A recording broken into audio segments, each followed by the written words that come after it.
Hi guys, welcome back. I am Vivek Singhal from tradingwithvivek.com। और आज हम बात करने वाले हैं एनएमडीसी लिमिटेड के बारे में। एनएमडीसी लिमिटेड इसके कुछ स्टॉक्स मैंने परचेज किए थे कुछ टाइम पहले, बहुत ज्यादा टाइम नहीं हुआ है। मैंने ट्विटर पर अपडेट भी किया था। अगर आपको ट्विटर पर मुझे फॉलो करना है तो मेरा हैंडल है @विवेक सिंघल।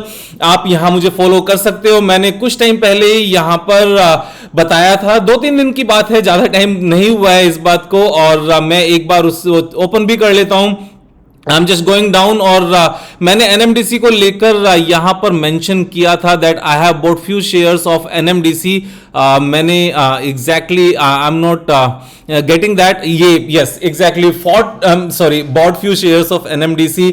और ये मेरा परचेज प्राइस था 145 के आसपास। तो 145 पे मैंने कुछ शेयर्स परचेज किए।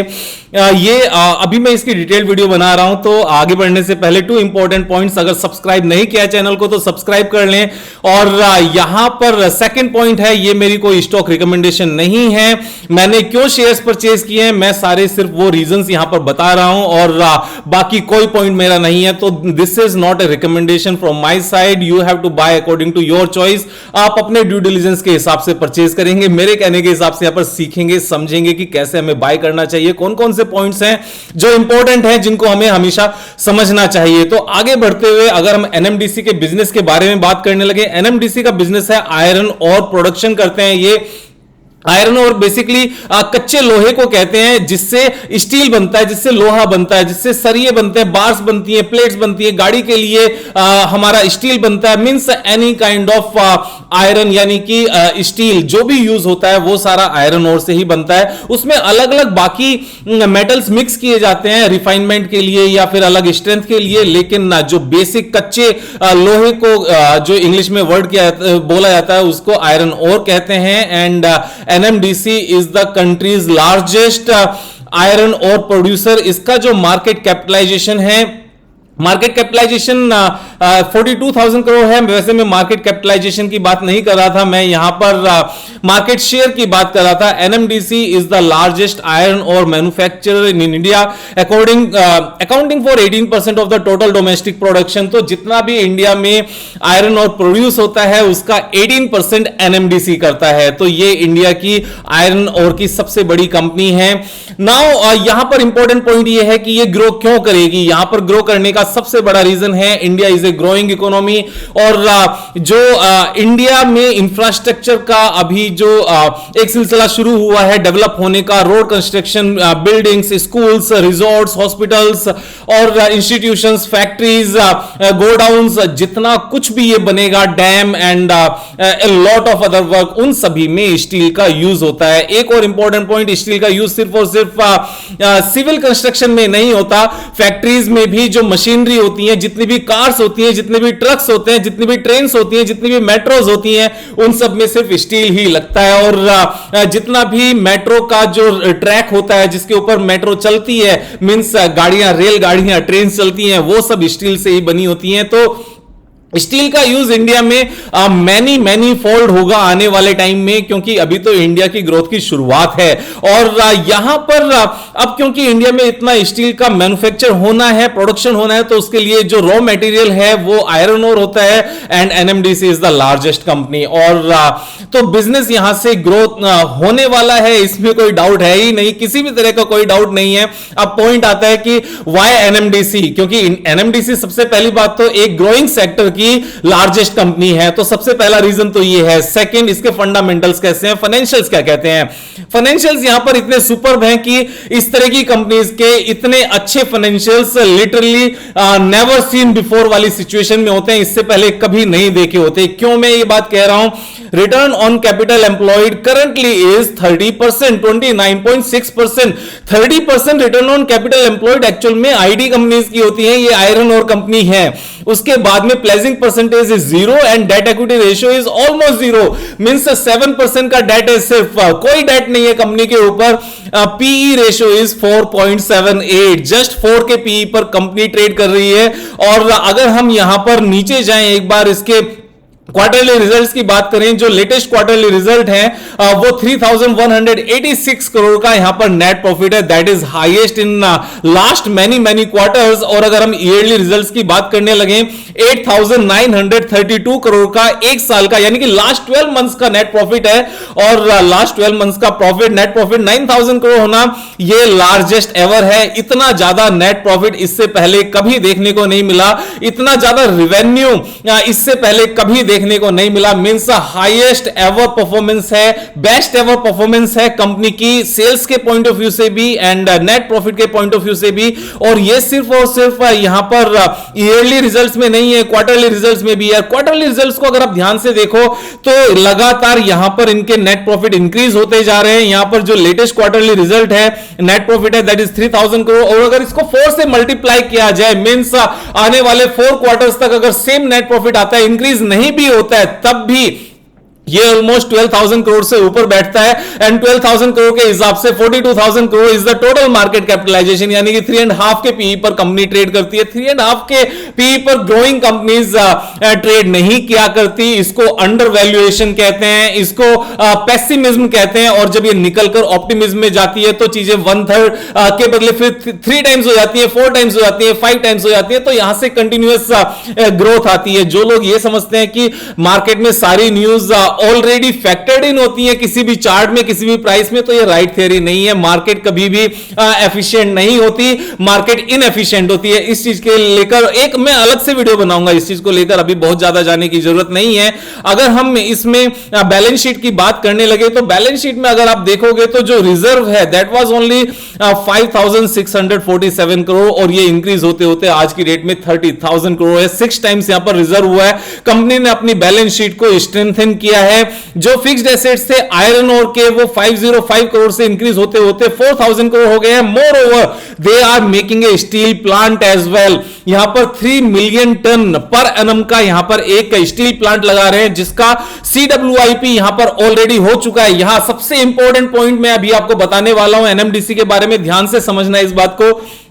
जो स्टील प्लांट के लिए ये ऑलरेडी 17,000 करोड़ रुपीस खर्च कर चुके हैं। और अच्छी बात क्या है, इसके लिए इन्होंने कुछ भी बोरोइंग नहीं ली है सच।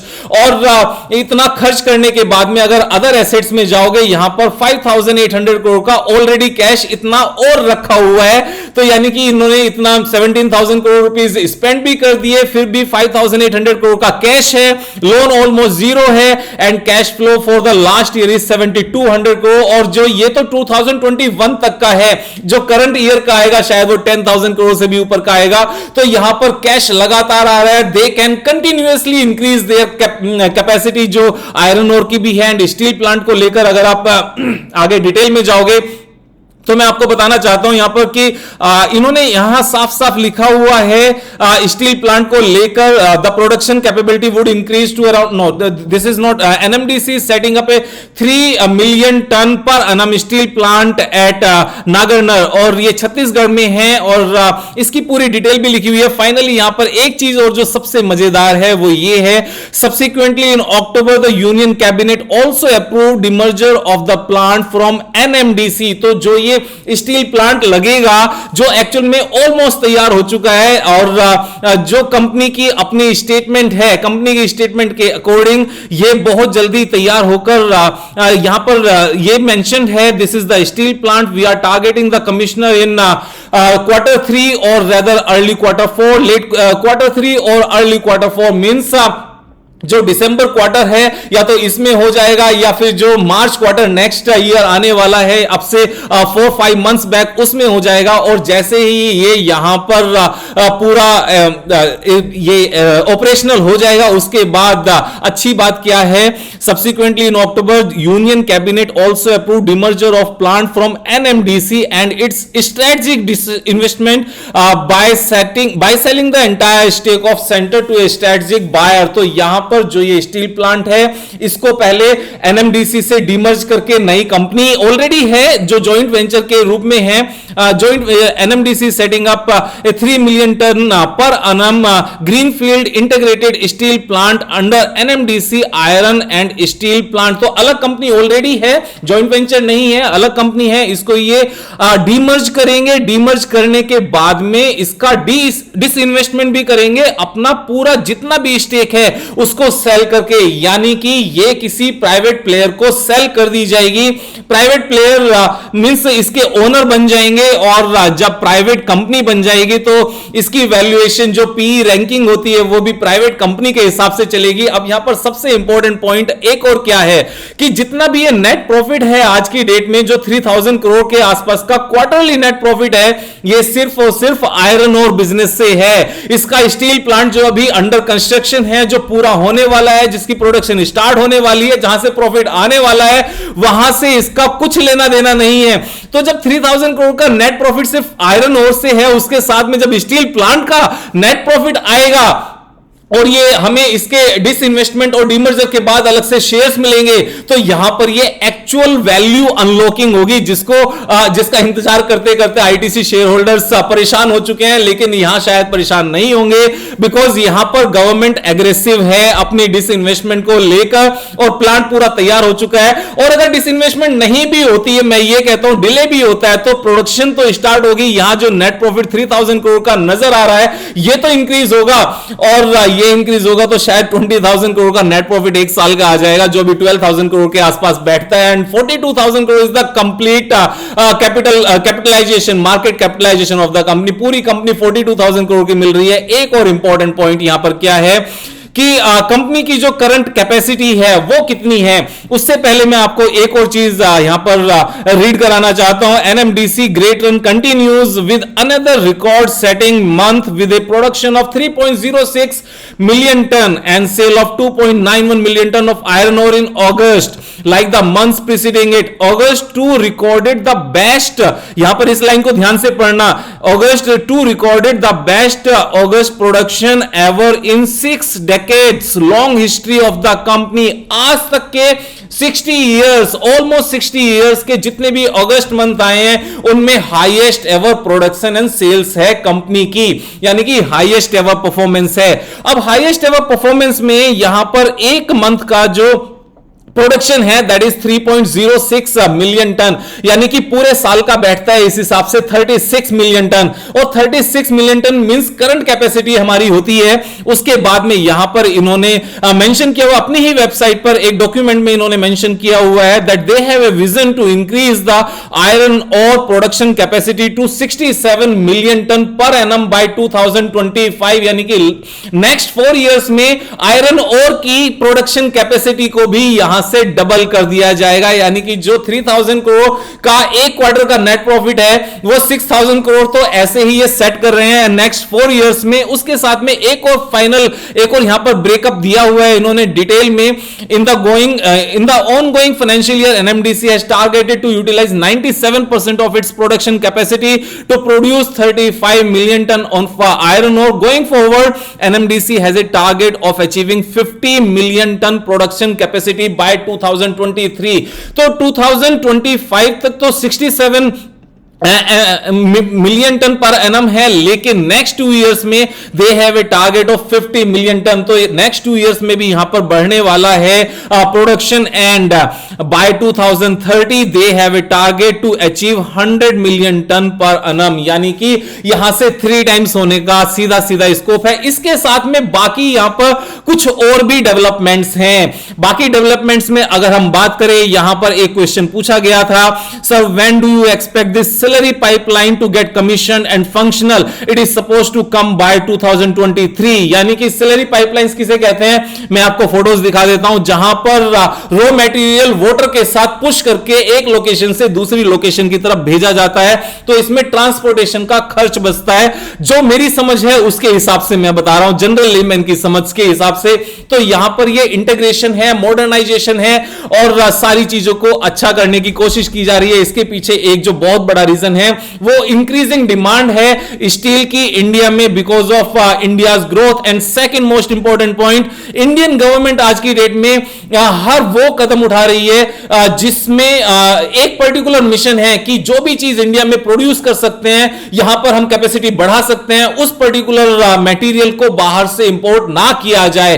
तो यहां पर अभी तक क्या प्रॉब्लम थी कि बाहर की कंट्रीज से सस्ता स्टील आता था, शायद उन चीजों के ऊपर रोक लगने की जरूरत थी और रोक लग भी रही है, वो चीजें ठीक भी हो रही हैं, इंडियन कैपेसिटी को इंक्रीज किया जा रहा है। और अगर इंडिया में प्रोडक्शन स्टार्ट होगी, बढ़ेगी, तभी तो इंडिया में रोजगारी बढ़ेगी, तभी तो इंडिया में एम्प्लॉयमेंट बढ़ेगा। ये बेसिक स्टेप्स हैं जो लेने की जरूरत होती है और इंडियन गवर्नमेंट आज की डेट पर इन चीजों को लेती हुई नजर आ रही है। अब हम बात करते हैं टेक्निकल चार्ट पैटर्न की। ये सब बातें हो गई। अब टेक्निकल चार्ट पैटर्न में currently the stock price is trading at 145 and what is the lifetime price? Why I'm saying the lifetime price? Just the simple reason, company is working at the highest ever record level, means आज तक की जो भी best performance थी उसको show कर रही है। बेस्ट एवर इसके रिजल्ट्स हैं in terms of revenue, in terms of net profit, और यहां पर क्वार्टरली रिजल्ट्स में भी और यहां पर ईयरली रिजल्ट्स में भी, प्रोडक्शन कैपेसिटी में भी, स्टील प्लांट भी आया है, उसको डिमर्जर भी होगा, वैल्यू अनलॉकिंग होगी, उसमें डिसइन्वेस्टमेंट भी होगा, यहां पर सिलरी पाइपलाइन भी डलेगी, आयरन ओर की प्रोडक्शन कैपेसिटी भी बढ़ेगी, लगातार बढ़ेगी। तो यहां पर सारी चीजें सुपर्ब हैं। उसके बाद में करंट प्राइस है 145। अगर लाइफ टाइम हाई का हम इसका प्राइस चेक करने लगे तो एक बार हमें यहां पर वीकली चार्ट ओपन करना पड़ेगा एंड वीकली चार्ट के हिसाब से जो हाईएस्ट एवर प्राइस इसका रिकॉर्ड हुआ था that was 570 and currently it is quoting at 145। तो 145 से लेकर 570 तक की अगर हम बात करने लगे, ये यहां से 3 गुना होता हुआ नजर आता है। और 3 गुना होने से इसको कौन रोकेगा? मेरे हिसाब से तो कोई नहीं रोकेगा। एक और इंपॉर्टेंट पॉइंट, यहां पर ऑपरेटर्स कैसे सपोर्ट कर रहे हैं इस चीज को, जो लॉन्ग टर्म स्ट्रॉन्ग इन्वेस्टर्स हैं वो कैसे सपोर्ट कर रहे हैं। यहां पर एक बार ये वॉल्यूम आप एक बार देख लो, आपको समझ में आ जाएगा। Who is buying, who is selling, why this stock is trading in the same range for a quite long time? यहां पर जितना भी ये वॉल्यूम है, इंक्रीजिंग वॉल्यूम, आप अगर इस चीज को समझ पाओगे, कभी वॉल्यूम की जो पावर होती है वो शॉर्ट टर्म में बहुत कम होती है, लेकिन जो मल्टी ईयर रैली आती है किसी स्टॉक में, हाईएस्ट एवर वॉल्यूम के साथ लगातार यहां पर ट्रेड हो रहा है। Someone is buying, who is that someone? People like me. मेरे हिसाब से ये मेरा कहना है, मैं बहुत ज्यादा कुछ नहीं बोलूंगा, आई हैव ऑलरेडी बॉट, और जैसे जैसे मेरे पास मेरे फंड्स की अवेलेबिलिटी होगी, बाकी कुछ ट्रेड से निकलकर आई विल बाय मोर। आप अपने हिसाब से बाय करना, मेरे हिसाब से बाय करने की यहां पर जरूरत नहीं है। Take care, have a nice day. कल फिर मिलेंगे एक नई वीडियो के साथ। मैं सही कह रहा हूं, कल फिर मिलेंगे एक नई वीडियो के साथ। तब तक मजे करो यार।